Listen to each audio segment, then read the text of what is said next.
आवाज को गौर से सुनते हुए कहता है, ये आवाज तो रोंगमुचा घाट से आ रही है। इस वक्त वहाँ पर कौन लड़की है और वो कहाँ से निकालने की बात कर रही है? कहाँ फंस गई वो? लड़की की आवाज फिर से सुनाई देती है, निकालो मुझे यहाँ से, मेरे पास आओ, बचाओ मुझे। कायर को बार बार उस लड़की के पुकारने की आवाजें सुनाई दे रही थी। लड़की के पुकारने की आवाज सुनकर कायर अपने आप को रोक नहीं पाता है और रोंगमुचा घाट जाने का फैसला कर लेता है। कायर खुद से कहता है, मुझे रोंगमुचा घाट पर जाना ही होगा। एक लड़की मुसीबत में है, मुझे उसकी मदद करनी है। पता नहीं वहाँ पर उसके साथ क्या हो रहा है। नशे में होने के बावजूद कायर अपने होश नहीं खोया था। उसे पता था कि एक लड़की की आबरू उसकी जिंदगी के लिए क्या मायने रखती है। कायर रोंगमुचा घाट जाने के लिए अपना पैर नदी के पानी के अंदर रखने ही वाला था कि तभी उसके पीछे से काले कपड़े पहनकर 3 आदमी आ जाते हैं, जिन्होंने अपने चेहरे को काले मास्क से कवर किया हुआ था, जिस कारण उनका चेहरा बिल्कुल दिखाई नहीं दे रहा था। देखने से साफ समझ आ रहा था कि वो तीनों आदमी चोर हैं। उन तीनों में से 2 आदमी मिलकर कायर को पकड़ लेते हैं और तीसरा आदमी एक बड़ा सा बोरा कायर के ऊपर डालने लग जाता है। कायर अपने आप को बचाते हुए कहता है, कौन हो तुम लोग और ये मेरे साथ क्या कर रहे हो? छोड़ो मुझे। कायर कुछ समझ पाता उससे पहले ही वो तीनों आदमी मिलकर कायर को बोरे के अंदर बंद कर देते हैं। कायर बोरे के अंदर अपने हाथ यहाँ से वहाँ मारते हुए कहता है, छोड़ो मुझे, छोड़ो। कायर को बोरी के अंदर हाथ पैर मारते हुए देखकर उन तीनों आदमी में से एक दुबले पतले आदमी को गुस्सा आ जाता है और वो 2-3 लाते बोरी पर मार देता है, जो सीधे कायर को पड़ती है। कायर चुप हो जाता है। वो समझ जाता है अगर उसने अपने आप को छुड़ाने की कोशिश की तो उसे और मार पड़ेगी, इसलिए चुप रहना ही बेहतर है। 2 आदमी मिलकर बोरी को उठाते हैं और कायर को वहाँ से लेकर जाने लग जाते हैं। कायर फिर एक बार चीखता है, कौन हो तुम लोग? मुझे कहाँ पर लेकर जा रहे हो? वो तीनों आदमी कायर के सवालों का कोई जवाब नहीं देते हैं, बस चुपचाप सीधे सीधे चलते रहते हैं। कायर कुछ अंदाजा नहीं लगा पा रहा था कि वो तीनों आदमी कौन थे और उससे क्या चाहते थे, क्यों उसका किडनैप कर रहे थे। इस तरफ रोंगमुचा गांव में अमोदिता अपने कमरे में बेड के ऊपर लेटी हुई थी। वो बार बार करवटें बदल रही थी पर उसको नींद नहीं आ रही थी। उसके चेहरे के एक्सप्रेशन को देखकर ये बात साफ समझ में आ रही थी कि उसके मन में कोई सी बात थी जो उसे सोने नहीं दे रही थी। नींद न आने की वजह से अमोदिता बिस्तर पर उठकर बैठ जाती है। अमोदिता खुद से कहती है, ये क्या हो रहा है? मुझे नींद क्यों नहीं आ रही है? मुझे कब से सोने की कोशिश कर रही हूँ पर आंखें खिलती ही नहीं। 1 घंटा हो गया, 11:30 बजे पर नींद का कहीं नामो निशान नहीं है। अब क्या करूँ मैं? कैसे सोऊं? इतना कहकर अमोदिता अपना कुशन हटाती है और उसके नीचे से युग की फोटो निकालती है, वही फोटो जो वो सुबह आईने के सामने रखकर देख रही थी। अमोदिता युग की फोटो से बात करते हुए कहती है, अब आप ही बताइए युग जी, मैं क्या करूं? देखिए ना, आपके बिना मुझे नींद ही नहीं आ रही। लगता है आपके साथ ही सोना पड़ेगा मुझे। कब हमारी शादी होगी और हम कब साथ साथ सोएंगे? इतना कहकर अमोदिता युग को याद करने लग जाती है और उसे सुबह की बात याद आती है कि सुबह युग उसके साथ झोपड़ी के अंदर क्या करने वाला था। ये बात सोचकर अमोदिता शर्माने लग जाती है। अमोदिता झोपड़ी के अंदर का वाकया याद करते हुए कहती है, इतना अच्छा आज सब कुछ होने वाला था पर पापा ने आकर सारा गेम बिगाड़ दिया। अमोदिता युग की फोटो देख ही रही थी कि तभी उसके मन में एक ख्याल आता है और वो खुद से कहती है, ये सब जो मैं कर रही हूँ क्या ये सब करना ठीक है? किसी को जादू टोना करके उसे अपने वश में करना ठीक है क्या? युग जी तो मेरे बचपन के दोस्त थे और उनके साथ ही ये सब करना सही नहीं है। कितना भरोसा करते हैं वो मुझ पर, कभी गलती से उन्हें सच्चाई का पता चल गया तो वो क्या सोचेंगे मेरे बारे में? अमोदिता को अपने किए पर पछतावा होने लग जाता है। उसके अंदर की आत्मा गुहार लगाती है, तू गलत कर रही है अमोदिता, ऐसे से तो तू युग से शादी कर लेगी पर युग से कभी प्यार नहीं कर पाएगी।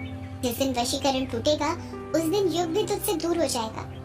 किसी को पाना है तो सच्चाई के साथ पाओ, न कि छल के साथ। अमोदिता का मन बार बार ये गुहार लगाए जा रहा था कि उसने युग के साथ जो किया था गलत किया था।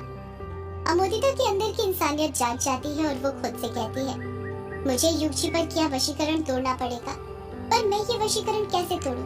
माँ ने तो मुझे बस वशीकरण करना सिखाया है, ना कि तोड़ना।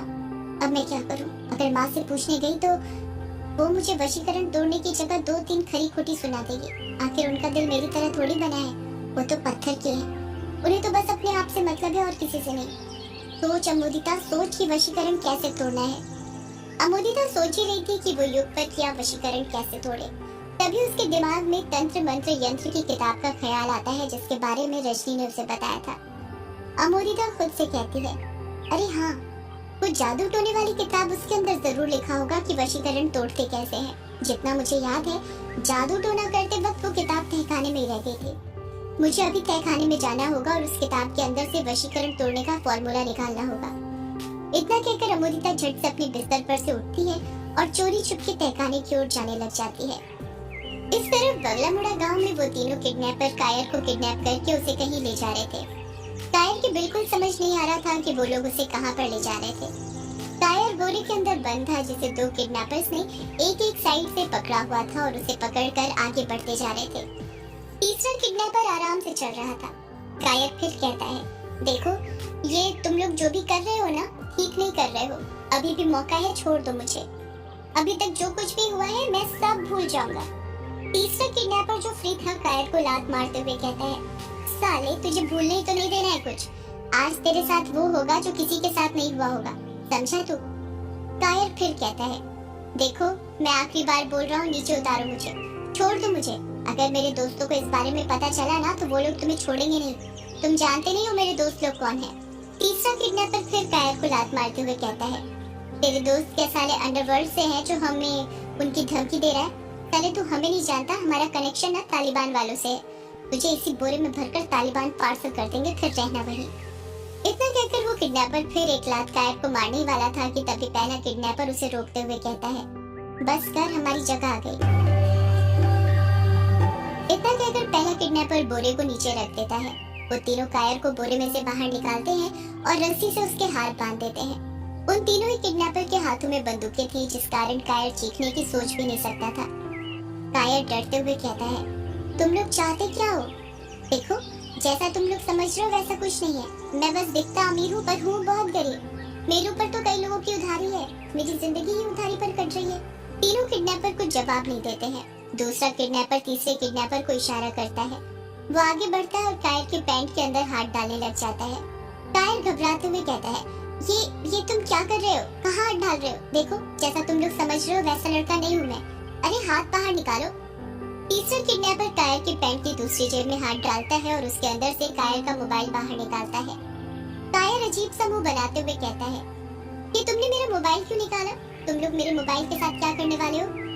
वो तीनों किडनैपर कायर के सवाल का कुछ जवाब नहीं देते हैं। कायर बिल्कुल अंदाजा नहीं लगा पा रहा था कि उन तीनों किडनैपर के दिमाग में क्या चल रहा था। आखिर वो उससे चाहते क्या थे? इस तरफ बिंदु अपने घर के अंदर फर्श पर ही अपनी माँ के बगल में लेटी हुई थी।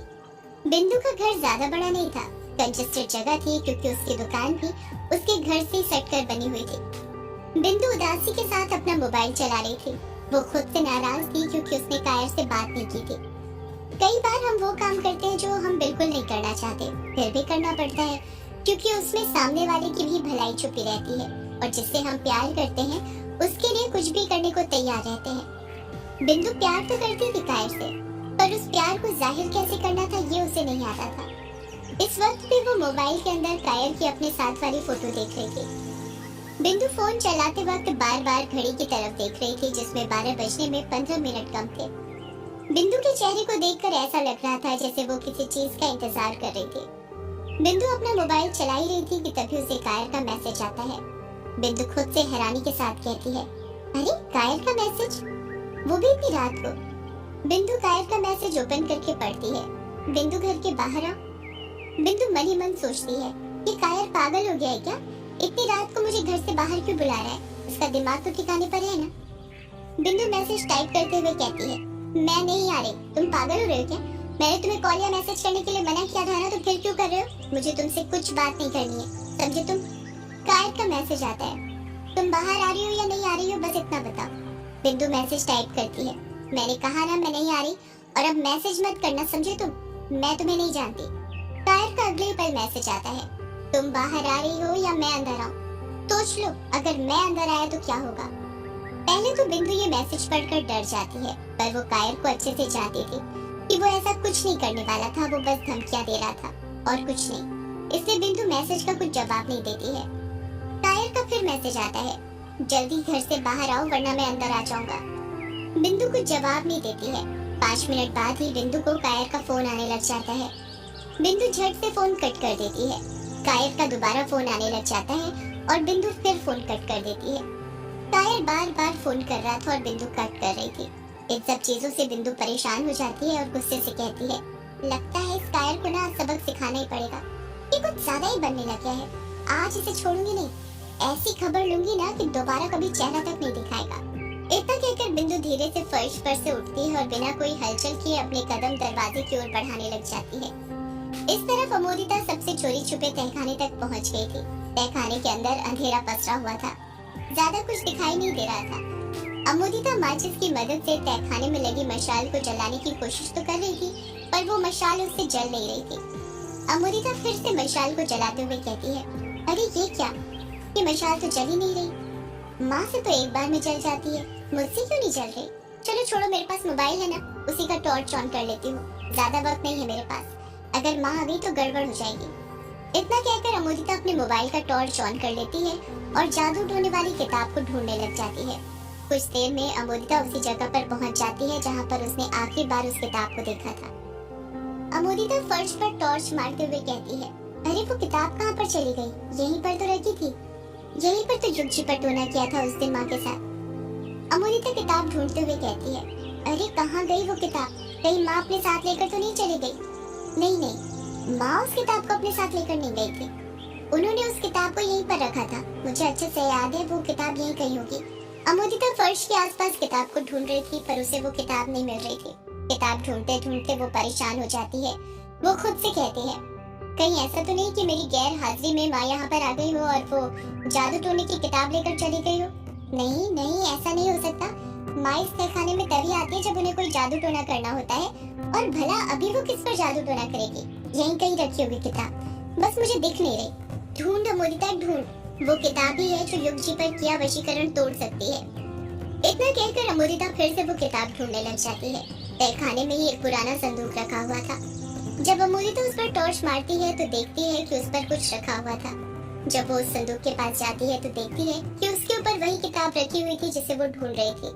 अमोदिता उस किताब को अपने हाथ में पकड़ते हुए कहती है, फाइनली मिल गई किताब, अब मैं युग जी पर किया वशीकरण तोड़ दूंगी। सदियों से है पुरानी ये है यक्षिणी की कहानी।